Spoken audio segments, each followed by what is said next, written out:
Welcome back to The Trade, and that's a view across Singapore. It's climbed out of a technical recession this morning. Now, the economy is emerging from its worst recession in 44 years. The country's gross domestic product rose an annualized 20.4% last quarter. The government has also raised its economic forecast for this year. So is the worst over for the Singapore economy? Let's get a reaction from Song Sing Woon, his regional economist at CIMB GK Research. He joins me here in Singapore. I don't believe it. Are we really out of the woods? Oh, come on, don't be a skeptic. The number shows it.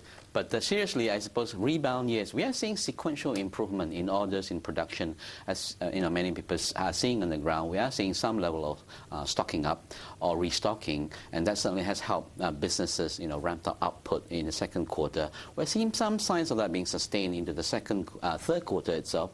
But beyond September, we're still not quite sure yet. But beyond manufacturing, the services side is still very patchy. So quality of the recovery, I think, is issue at this moment. The question is sustainability. If you take a look at what's driven those numbers, it's pretty much drugs. Yeah. It is a cycle. We know when it comes to drug production, it falls, it picks up. So it's not reliable in that sense. It's quite true. If you take away drugs for the second quarter headline numbers say economy contracted by only 3.7%. If you add back what the drag from elsewhere was, the economy would have tanked by somewhere around 6 to 8% year on year. Which is a slight improvement from the nearly 10% contraction in the first quarter itself. So the drug effect did exaggerated the state of the rebound in the second quarter. How's the export market looking? Singapore, of course, very reliant in manufacturing. Accounts for a quarter of GDP. Yep. I think consistent picture on that front there. We continue to see weakness from the European market. In the US market, we are seeing some recovery among the intra-ASEAN trade. Trade with China has rebounded. Indeed, the Chinese are importing more resource-based material from around the region, be it coal, be it other minerals as well. But then again, that is still going into re-export ultimately in terms of production processes.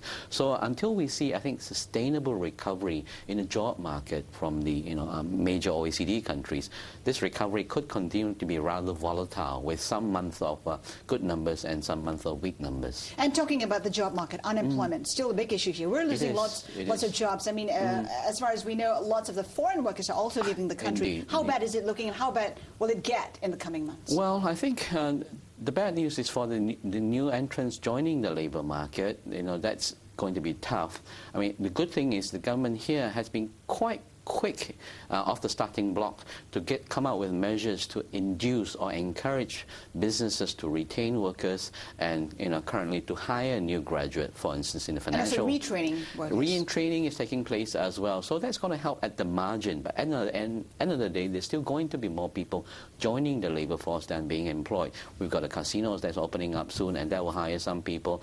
So I think in terms of the overall labour market, it's not going to be as great as what we've seen over the last couple of years. It probably won't be as bad as previous recession, mainly because of the more proactive measures taken by the government. What kind of numbers are we looking at as far as unemployment is concerned? Take a look at the U.S. People say it could go up to 12, 15% even.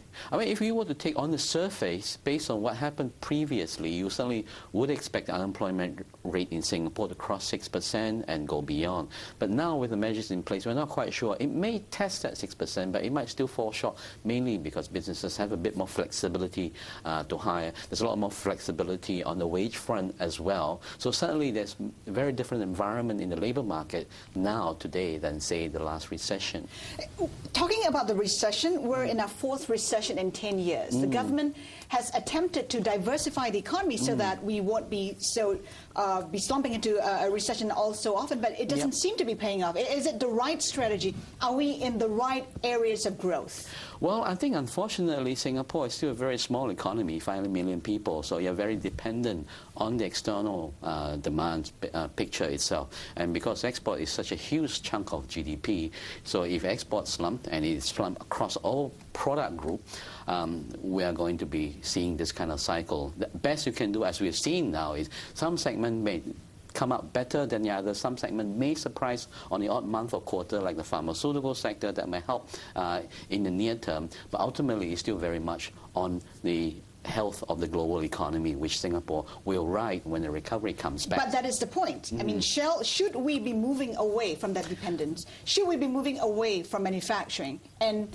an export-driven economy? Well, not very much. You have 5 million people base to play with. So at the end of the day, what we can really do, what the Singapore government can do, is just to build up the local demand base itself. But then again, how much more can you go on a little island, 700 square kilometers? It's not like Indonesia, where you have a lot more island, and therefore the local demand there, to some extent, had been able to compensate some extent, the slowdown on the export front. Singapore side, I think they can just fine-tune more to cushion the local economy from the impact of the recession, rather than changing the model itself. Okay.